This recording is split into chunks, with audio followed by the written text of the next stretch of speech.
Nagami te tintalanana. Maalin godhee? Maalirraa qabda maakirra? Maaliif ishee rukutta? Yoomii Biyya ormaadhaa dhufte humna hin qabdu jetteedhaan itti karaa irratti eegdee ishee rukuttu. Yoomii amma rukunneen ati karaa irratti. Maaltu akkasii godha siinii? Anaafati tasuma wajjin ta'uu akka hin dandeenye barsitti meera miti. Anaafatu wajjin taana siin jenne manammas taanaan wajjin taana siin jechaan jiru. Maalirraa qabda dashin siin jedhe? Dhugaa jiru akkati bartuun barbaada. Dhugaan jiru maalidha? Dhugaan jiru na jaallatti nan jaalladhaan. Si'a lammaffaa kana booddee sitti himu. Intala kosii nan of kabachi. Kosiidha ta'e. Anan? Eeyyee kosiidha ta'e siin jedhe. Nama biyya ormaadhaa dhufe biyya kana dhufe nama qabee dhiichuu kosiin akka kee lafa kanarra hin jirtu na dhageessetta miti. Lammaffaa. Leetii. Bakka inni jirus bakka isheen jirtus geesseenaan sitti meera. Leetii akkasiin jedhe. Deemnarraati.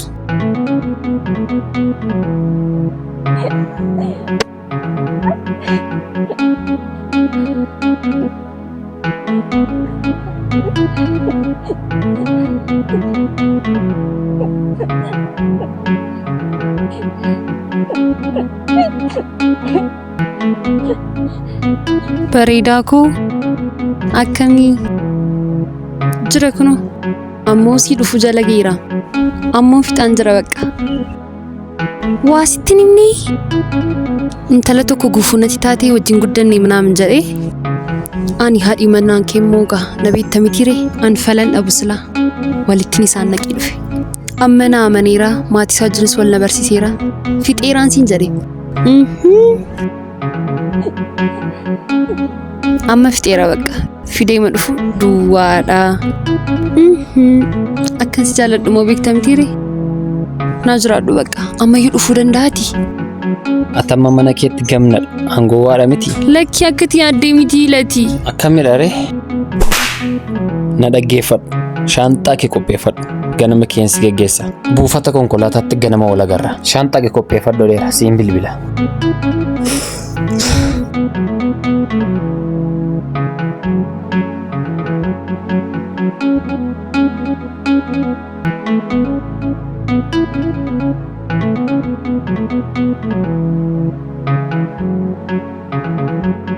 Asuma jirtaay. Eeyyee har'a ishee kana taa'ee si eeguu gosi dhibe moo waggaa 5 guutuu iyyuu sin eege. Dhiifama naa godhi. Maal natti balleesste? Amma maakii bukkeen ture. Hin dhageesse? Eeyyeen ganama nan geggeessaan. Ergasii hoo? Nan geggeessaan kaa jireenya koo keessaan baasaa kana booddee lafatti wal agarru hin qabnu. Anaafati oolati waa'een koof waa'een kee hojjechuu barbaadeen. Waa'een koof waa'een kee immoo yoo fedha kee ta'e waggaa 5 guutuu na eegdee osoo akka durii keenyatti wal jaallannee wajjin jiraannee natti tola. Anaanis? Dhugaa?